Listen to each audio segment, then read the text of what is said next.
The morning of September 20th, 1944, broke cold and grey over the Belgian town of Arlon. Staff Sergeant William McBride crouched in the commander's cupola of his M4A3 Sherman, scanning the road ahead through early morning mist that clung to the ground like smoke. His tank, third in a column of 5, rumbled forward at 15 miles per hour along a narrow farm road flanked by hedgerows that could hide anything. Before we jump back in, tell us where you're tuning in from, and if this story touches you, make sure you're subscribed because tomorrow I've saved something extra special for you. Then McBride saw it, a dark shape resolving through the fog 800 yards ahead. Low profile, angular, the unmistakable silhouette of a Panther tank, its long 75mm gun traversing slowly, searching. McBride's hand shot to the turret traverse control, even as his mind calculated the terrible mathematics of the next 30 seconds. His Sherman's frontal armor was 2 inches of steel. The Panther's gun could punch through that at 2,000 yards. His 76mm gun could penetrate the Panther's side armor at 600 yards, but only if he hit first, hit accurately, and hit before that German gun found him. Most tank commanders in 1944 would have screamed for their driver to halt, waiting for the tank to settle before the gunner could aim with any hope of accuracy. Every tank in the world fired from stationary positions. Movement meant the gun barrel bounced and swayed with every bump in the road, making accurate fire impossible. Every tank in the world except one. McBride never ordered his driver to stop. Instead, he barked into the intercom, "Gunner, Panther, 11 o'clock, 800 yards, stabilizer on, fire when ready." His gunner, Corporal James Patterson, had his eye pressed to his telescopic sight, and the reticle stayed remarkably steady despite the Sherman's forward motion. The gyro stabilizer beneath the 76mm gun was working, compensating for the vertical bounce of the tank's suspension, keeping the gun barrel pointed at the target even as the hull rocked over uneven ground. Patterson squeezed the trigger. The gun roared, the breech slamming back as the 17-pound armor-piercing shell left the barrel at 2,600 feet per second. The Sherman was still moving forward when the round struck the Panther's turret ring, penetrating the thinner armor at that junction point. Secondary explosions bloomed orange inside the German tank as ammunition cooked off. The entire engagement lasted 9 seconds from target identification to confirmed kill. The Sherman never stopped moving. The German crew never got a shot off because their gunner was still trying to stabilize his sight when the American shell arrived. This wasn't luck. This was physics, married to engineering, married to doctrine. This was the advantage that no German tanker could match, and most never understood until it killed them. The gyro stabilizer in the M4 Sherman was not some miraculous device that allowed tanks to race across battlefields firing like cavalry. It was something far more subtle and far more deadly. It was a system that compressed the decision-action gap in armored combat by 3 to 5 critical seconds, and in tank warfare, those seconds determined who lived and who burned. If you're enjoying this deep dive into the story, hit the subscribe button and let us know in the comments from where in the world you are watching from today. To understand why the Sherman's stabilizer represented such a profound tactical revolution, you must first understand what tank combat actually looked like in the autumn of 1944. The popular imagination, fed by decades of films and documentaries, pictures tank battles as dramatic high-speed duels, with vehicles racing across open ground, exchanging fire like warships at sea. Different and far more brutal. Tank combat in northwest Europe was a game of ambush and geometry. Visibility in the bocage country of Normandy rarely exceeded 300 yards. In the Ardennes forest, it dropped to less than 100 yards in many places. Tank commanders operated in a perpetual state of controlled paranoia, knowing that the first tank to spot the enemy and fire an accurate shot usually survived. The second tank usually burned. The Germans understood this calculus intimately. Their doctrine emphasized the defensive ambush. A Panther or Tiger would take position hull down behind a ridge or building, only the turret and gun visible, and wait. When Allied tanks appeared, the German gunner had time to aim carefully from a stable platform. The first shot was almost always a kill against the thinner side or frontal armor of Allied tanks. The German tank would then displace to a secondary position before Allied artillery or tank destroyers could respond. This created a terrible problem for American armor. To advance meant exposing yourself to German guns that could kill you at ranges where you couldn't effectively return fire. To advance quickly meant moving, and moving meant you couldn't shoot accurately. Every American tank commander faced this impossible dilemma multiple times per day during the autumn of 1944. The standard response, drilled into tank crews from their first days of training, was the halt and fire procedure. When a target appeared, the tank commander would order the driver to stop, the driver would brake, and the tank would rock forward on its suspension, then settle back. This took 2 to 3 seconds. Then the gunner would acquire the target through his telescopic sight, make final adjustments to range and aim, and fire. This process, from the order to halt until the gun fired, averaged 7 to 10 seconds for a well-trained crew. German crews followed similar procedures because they had no alternative. Soviet tankers did the same. British tank gunners operated identically. It was simply understood that accurate gunnery required a stable platform, and a stable platform meant a stationary tank. This was not doctrine or training, this was physics. Except the Americans had quietly solved a problem that no one else had even attempted to address. The Westinghouse gyro stabilizer installed in every Sherman tank except the 105mm howitzer variants was a marvel of mechanical engineering that most crews never fully understood and many actively distrusted. It consisted of a gyroscope spinning at high speed, maintaining a fixed reference plane regardless of the tank's motion. The gyroscope was mechanically linked to the gun's elevation mechanism through a hydraulic system that drew power from the turret's traverse system. When activated, the stabilizer sensed any vertical movement of the tank's hull and automatically adjusted the gun's elevation to compensate, keeping the barrel pointed at the same spot in space even as the tank rolled over uneven ground. It worked only in the vertical plane. It could not compensate for the side-to-side motion of the tank turning or the horizontal swing that came from traversing the turret while moving. But what it did remarkably well for 1944 technology. The system was not designed to turn the Sherman into a mobile gun platform capable of accurate fire while racing across open country at 30 miles per hour. That was impossible with the technology of the era, and anyone who claimed otherwise was selling something. What the stabilizer did was far more practical and far more tactically significant. It allowed a Sherman to fire with reasonable accuracy while moving at speeds up to 10 miles per hour over moderately rough terrain, and more importantly, it allowed the gunner to keep his sight on target while the tank was decelerating, so that the instant the tank stopped, the gun was already aimed and ready to fire. This second capability was what actually changed combat dynamics. In a traditional tank engagement, the crew that spotted the enemy first still had to go through the entire halt-aim-fire sequence. The gyrostabilizer allowed American crews to begin the aiming process while still moving, shaving 3 to 5 seconds off the time between target acquisition and firing. In tank combat, where survival often depended on getting off the first accurate shot, 3 seconds was the difference between life and death. The technology itself dated back to the late 1930s. American ordnance engineers, studying reports from the Spanish Civil War and early tank engagements in China, recognized that tanks spent most of their time moving between firing positions, and that the transition from movement to accurate fire created a dangerous vulnerability window.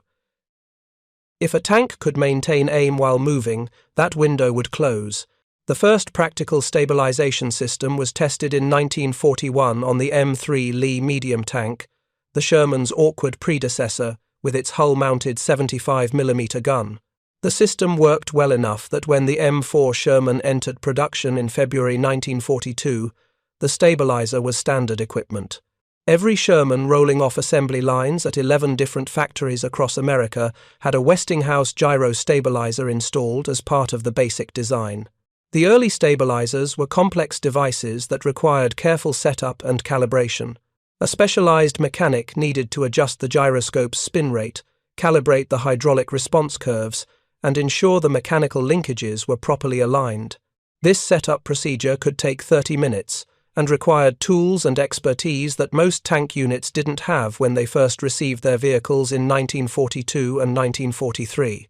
Many units, receiving their Shermans with minimal technical support and facing immediate deployment overseas, never learned to set up the stabilizers correctly. Tankers who tried to use the system without proper calibration found it jerky and unreliable, sometimes making aiming harder rather than easier. Word spread through armored units that the stabilizer was useless or even dangerous, and crews began turning it off or having mechanics disconnect it entirely.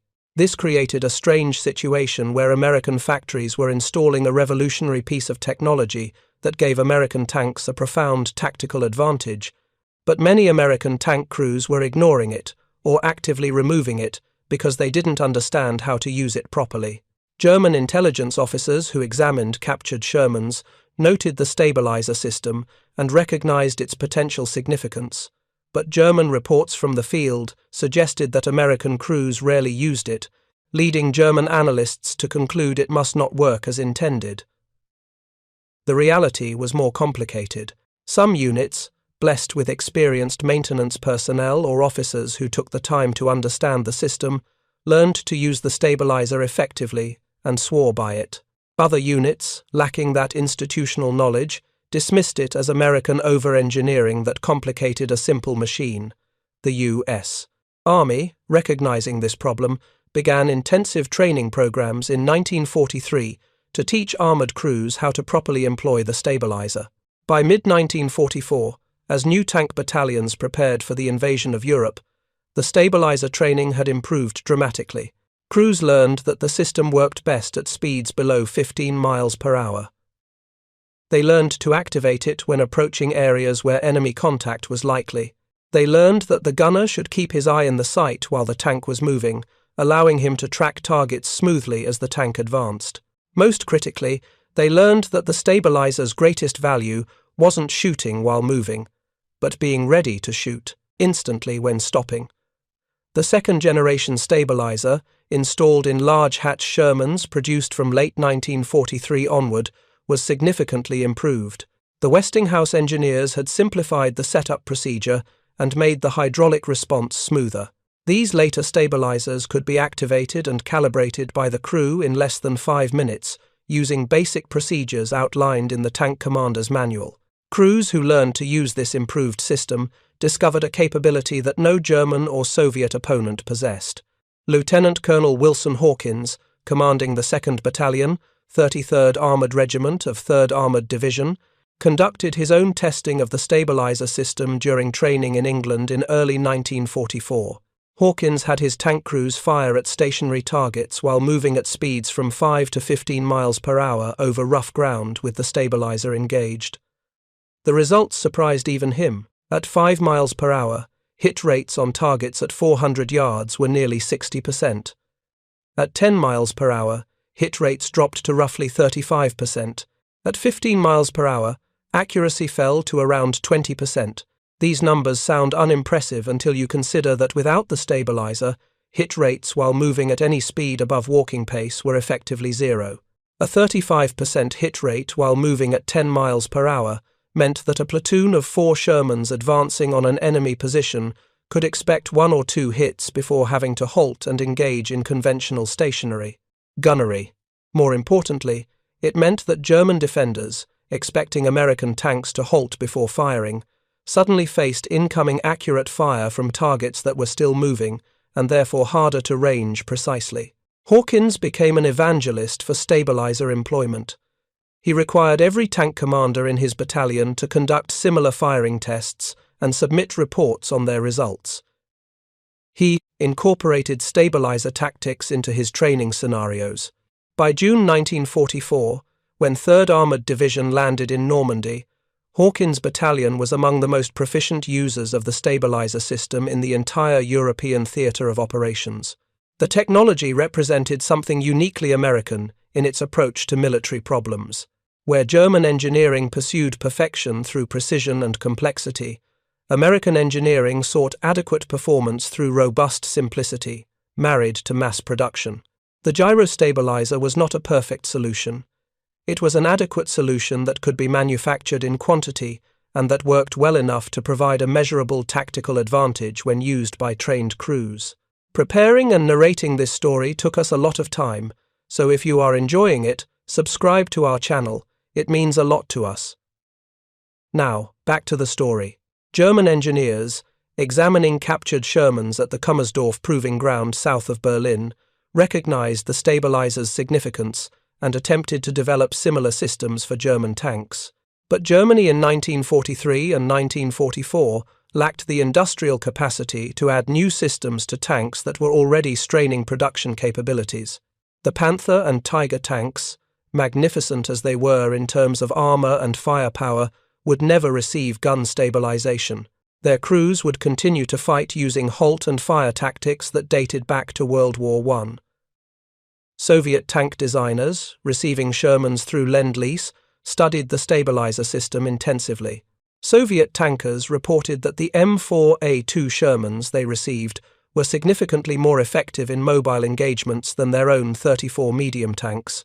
Despite the 34's superior armor and comparable gun, Soviet engineers began work on gun stabilization systems that would eventually appear in post-war Soviet tanks, but nothing was ready for wartime service. The British, receiving thousands of Shermans through Lend-Lease, made a curious decision that would haunt their tank crews throughout the war. British doctrine emphasized firing from stationary positions, and British commanders were skeptical of the American stabilizer system. British ordnance officers ordered that the stabilizers in British Shermans should be disconnected and the hydraulic systems drained to simplify maintenance. British tank crews would fight through Normandy and beyond in Shermans identical to American vehicles, except that they lacked the one feature that gave American tankers their edge in mobile engagements. This meant that when American and German tanks met in combat in France, Belgium, and Germany, from June 1944 through May 1945, American crews possessed a capability that German crews not only lacked, but often didn't understand existed. The tactical advantages would prove decisive in ways that transcended simple technical specifications and revealed fundamental truths about how technology shapes combat when doctrine and training align to exploit it properly. The stage was set for a revelation. American tankers, armed with a system their opponents couldn't match, and many of their own officers didn't fully appreciate, were about to demonstrate that in armored warfare, the tank that fires first usually wins, and the tank with a gyrostabilizer fires first. The first large-scale test of stabilizer tactics came during Operation Cobra in late July 1944, when American forces finally broke out of the Normandy hedgerows and began the race across France. The 2nd and 3rd Armoured Divisions, equipped with the new M4A1 76mm Shermans, featuring the improved stabilizer system, led the breakout. Their commanders had trained extensively on stabilizer employment during the long months in England, and they were determined to exploit every advantage their tanks possessed. Captain Robert Early commanded Company C, 33rd Armoured Regiment, 3rd Armoured Division. His after-action report from July 26, 1944, described an engagement near the town of Marigny that illustrated exactly how the stabilizer changed combat dynamics. Early's company, advancing in column along a farm road at 12 miles per hour, encountered 3 Panzer IV tanks positioned hull down behind a stone wall at approximately 600 yards range. Traditional doctrine called for Early's tanks to halt immediately, deploy into line, and engage in a stationary gunnery duel. Early did something different. He ordered his lead platoon to maintain speed and engage with stabilizers active, while his 2nd platoon swung wide to the left to flank the German position. The lead platoon's gunners, sights stabilized and tracking smoothly despite their forward motion, opened fire while still approaching at 10 miles per hour. The first American shot missed high, the gunner still adjusting to firing while moving. The second shot, from Early's own tank 2 seconds later, struck the turret of the lead Panzer IV, penetrating and causing the crew to bail out. The third American shot, 4 seconds after that, hit the 2nd Panzer IV in the hull. By this time, the German tanks were attempting to return fire, but their gunners were struggling to track targets that were moving, shooting, and closing the range simultaneously. The engagement lasted 43 seconds from first American shot to the destruction or abandonment of all 3 German tanks. Early's company suffered no losses. The German crews, interviewed after capture, expressed confusion and frustration. They had expected the American tanks to halt and engage in conventional gunnery. Instead, they faced an enemy that fired accurately while advancing, compressing the decision cycle to the point where German crews could not react effectively before being hit. This pattern repeated itself across France during the late summer of 1944. American tank units that had trained on stabilizer employment consistently reported faster engagements, better first-shot hit rates, and lower casualties than units that ignored the system. The data was compelling enough that by September, First Army Headquarters issued specific tactical guidance, encouraging all tank units to train on and employ stabilizer tactics in mobile operations. The Battle of Aracourt in September 1944 provided the most dramatic demonstration of how stabilizer-equipped Shermans could dominate German armor when American crews exploited their technological advantage. The 4th Armored Division, part of Patton's Third Army, encountered the 5th Panzer Army in a series of running tank battles across the rolling farmland of northeastern France. German forces included substantial numbers of Panther tanks, theoretically superior to the Sherman in every measurable category except one. The Americans at Aracourt employed what became known as bounding overwatch tactics, modified specifically to exploit the stabilizer. One platoon would advance with stabilizers engaged, while a second platoon provided overwatch from stationary positions. The advancing platoon maintained speeds of 8 to 12 miles per hour, with gunners tracking for targets through stabilized sights. When enemy tanks appeared, the advancing platoon would fire immediately without halting, their shots reasonably accurate at ranges under 800 yards. This forced German commanders into an impossible situation. If they remained stationary and attempted to engage the moving American tanks, they exposed themselves to fire from the American overwatch platoon. If they attempted to maneuver, they sacrificed the defensive advantage of prepared positions and entered a mobile battle where American tanks could fire on the move and German tanks could not. The 5th Panzer Army lost 39 tanks in 5 days of fighting for minimal American losses, a kill ratio that shocked both sides. Oberleutnant Kurt Steiner, commanding a platoon of Panther tanks during the Aracourt battles, survived the engagement and provided testimony during post-war interviews that revealed the psychological impact of facing stabilizer-equipped tanks. Steiner described watching American Shermans advance across open ground while firing, something he had never encountered before. His gunner fired twice at the lead Sherman, missing both times as he struggled to track the moving target. Then the American shell arrived, striking his Panther's turret ring and jamming the traverse mechanism. Steiner ordered his crew to abandon the immobilized tank. What struck Steiner most profoundly was the impossibility of the situation. His Panther's frontal armor could shrug off Sherman rounds at long range. His gun could destroy Shermans at any combat distance. Yet none of that mattered because the American tanks refused to fight the way tank combat was supposed to work. They advanced while shooting, forcing Steiner's crew to choose between remaining stationary and accepting hits or moving and being unable to return accurate fire. Either way, the Americans controlled the engagement tempo. German after-action reports from France in the autumn of 1944 repeatedly noted American tanks engaging while moving, but German intelligence officers struggled to understand how this was possible.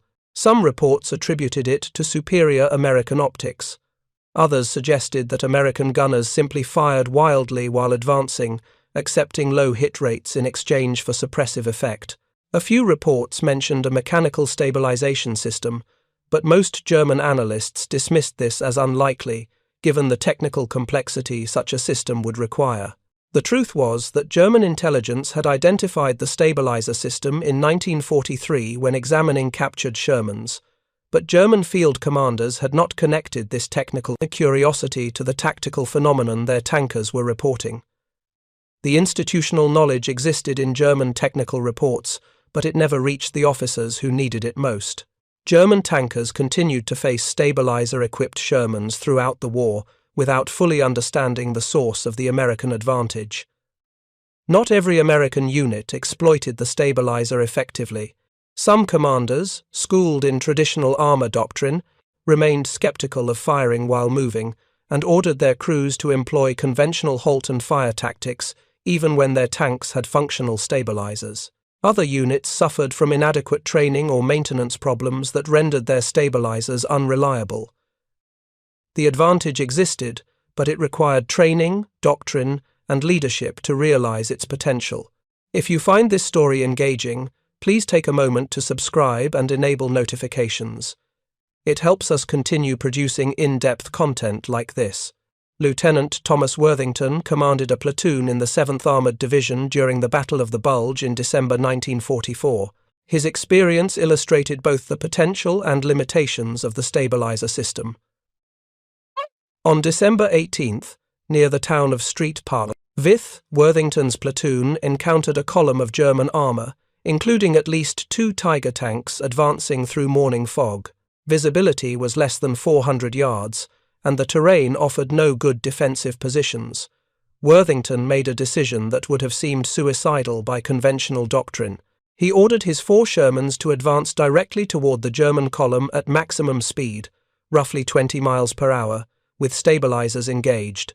His plan was to close to point-blank range, where his 76mm guns could penetrate even Tiger armor, and to do it so quickly that German gunners would not have time to range and fire accurately at moving targets in poor visibility. The gambit almost worked. Worthington's lead tank fired at 200 yards while still advancing at 15 miles per hour, hitting a Panzer IV in the side and setting it ablaze.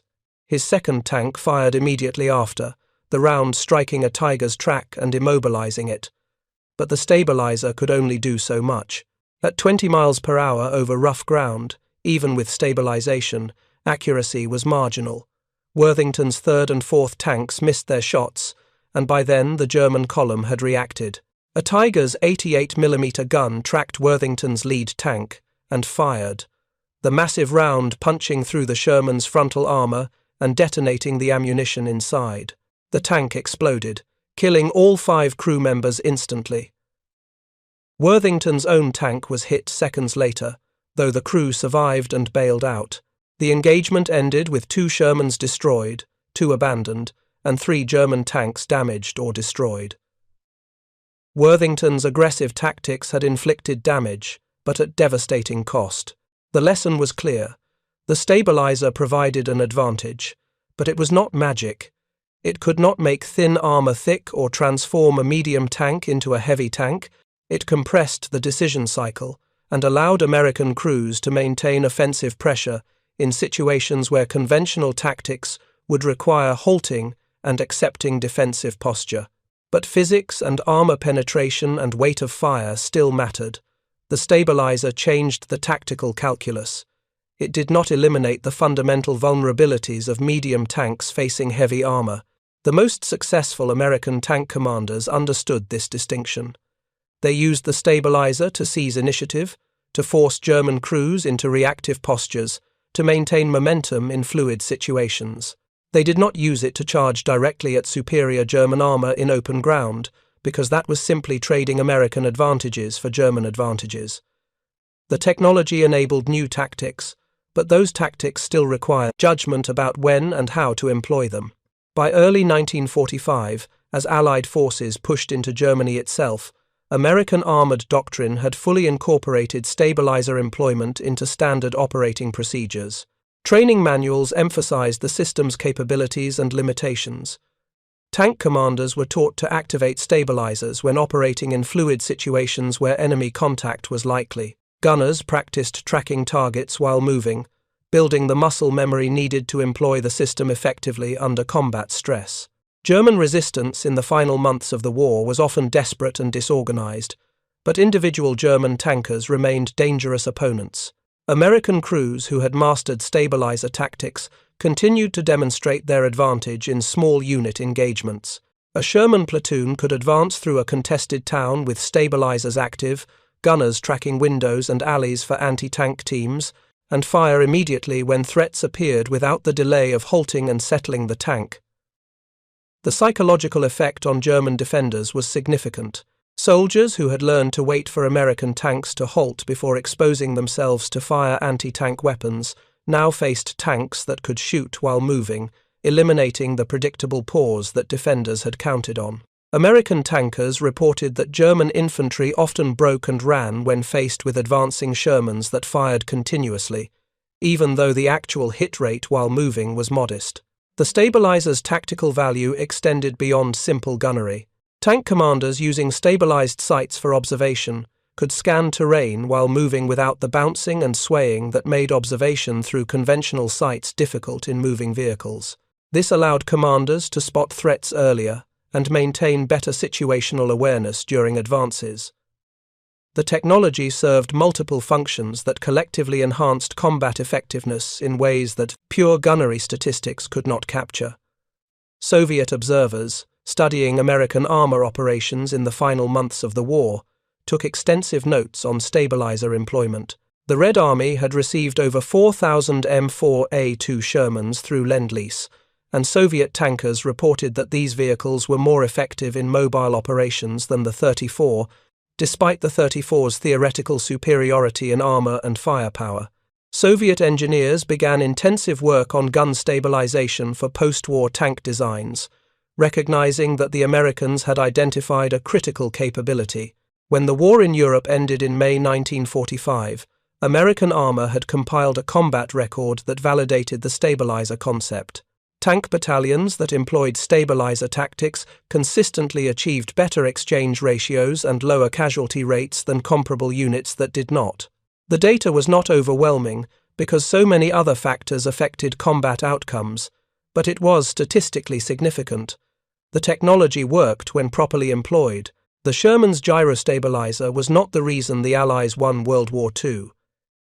Industrial production, air superiority, artillery support, and countless other factors mattered far more to the ultimate outcome. But in the specific context of tank versus tank combat, the stabilizer provided American crews with a measurable advantage that no opponent possessed. It allowed American tankers to punch above their weight, to compete effectively against technically superior German armor, and to survive battles they might otherwise have lost. The legacy of the Sherman stabilizer extended far beyond 1945. When the United States Army began developing new tank designs in the post-war years, gun stabilization was considered essential rather than optional. The M26 Pershing heavy tank retained the Sherman's single-axis stabilizer. The M46 and M47 medium tanks received improved stabilization systems. By the time the M48 Patton entered service in the early 1950s, American tanks featured two-axis stabilization that worked in both elevation and traverse, allowing truly accurate fire while moving.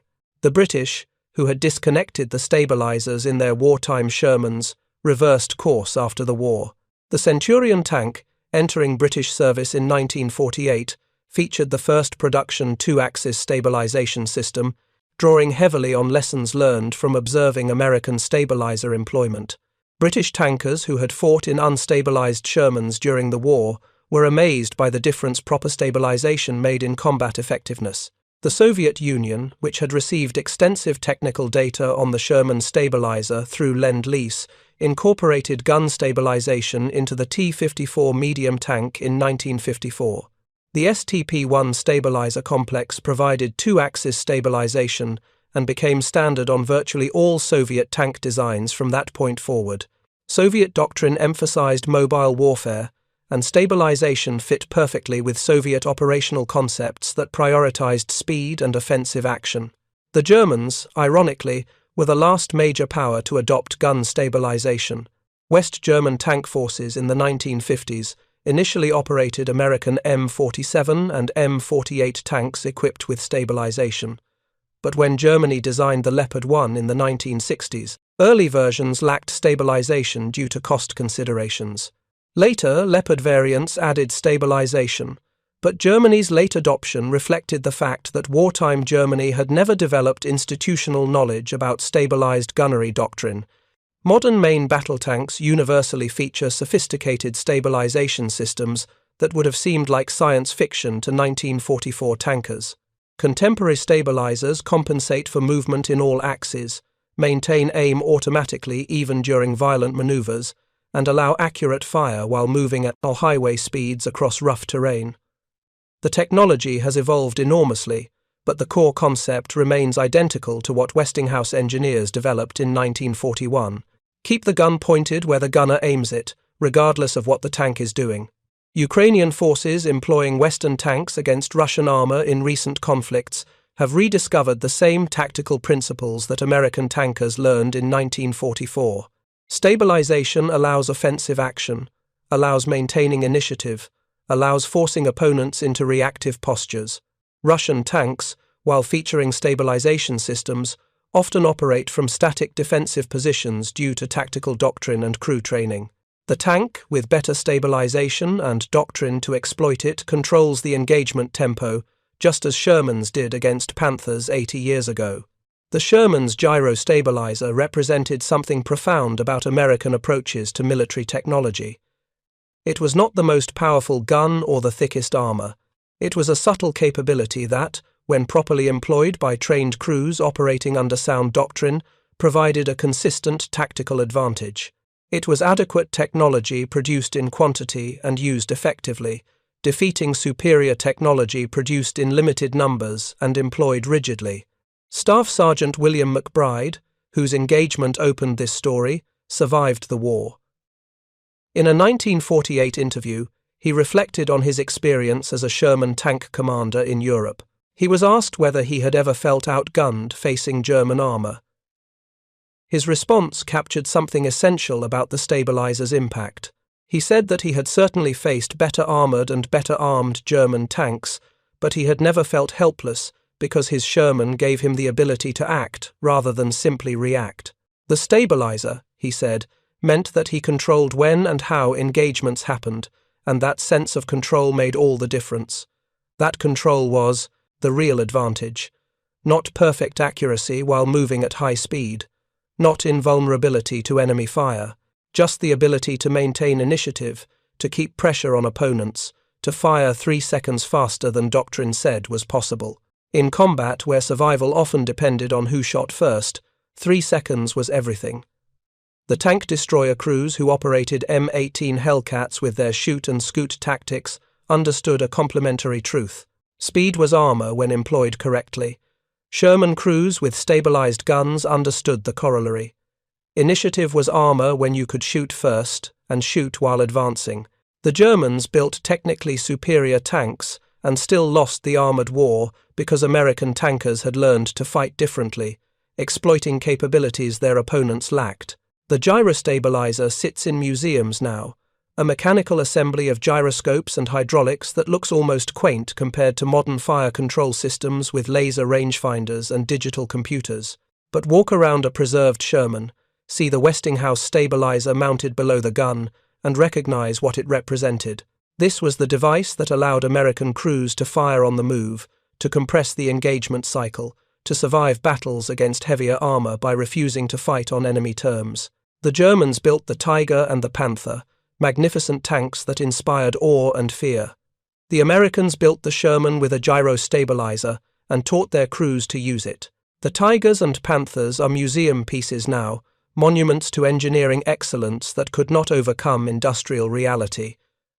The Shermans, with their unglamorous but effective stabilizers, helped win a war. In the mathematics of armored combat, the equation is brutal and simple. The tank that fires first usually wins. The tank that forces its opponent to react rather than act usually survives. The Sherman's stabilizer did not make American tanks superior to German tanks in specifications. It made American tank crews more effective than German tank crews in combat. That was the only metric that mattered.